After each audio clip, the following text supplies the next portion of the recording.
தஞ்சை மாவட்டத்தின் பல்வேறு பகுதிகளிலும் 4வது நாளாக கனமழை பெய்து வருகிறது. இதனால் பொதுமக்களின் இயல்பு வாழ்க்கை கடுமையாக பாதிக்கப்பட்டிருக்கிறது. கூடுதல் விவரங்களை செய்தியாளர் ராஜ்குமார் வழங்க கேட்கலாம். ராஜ்குமார், வணக்கம். முழு விவரங்கள். வணக்கம். தமிழகம் முழுவதும் பல்வேறு மாவட்டங்களிலிருந்து தொடர்ச்சியாக மழையானது பெய்து வரும் நிலையில் காற்றழுத்த தாழ்வு மண்டலம் காரணமாக தமிழகம் முழுவதும் கனமழையானது பெய்து வருகிறது. இந்நிலையில் தஞ்சை மாவட்டத்தில் தஞ்சாவூர், அம்மாப்பேட்டை, சாலியமங்கலம், பூண்டி, மாரியம்மன் கோயில் உள்ளிட்ட பல்வேறு பகுதிகளில் 4வது நாளாக இன்று காலை முதல் வெயில் அடித்திருந்த நிலையில் தற்போது பரவலாக பலத்த மழையானது பெய்து வருகிறது.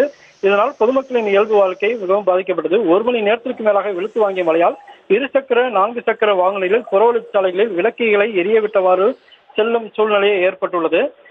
தற்போது வாகனங்களில் செல்லக்கூடியவர்கள் மழையினால் பஸ் ஸ்டாப்பில் ஒதுங்கி நின்றும் இதனால் இயல்பு வாழ்க்கை பொதுமக்களுக்கு பாதிக்கப்பட்டுள்ளது.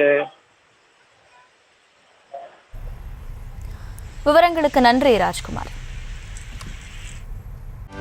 செய்திகளை உடனுக்குடனும் துல்லியமாகவும் தெரிந்து கொள்ள சப்ஸ்கிரைப் பண்ணுங்க.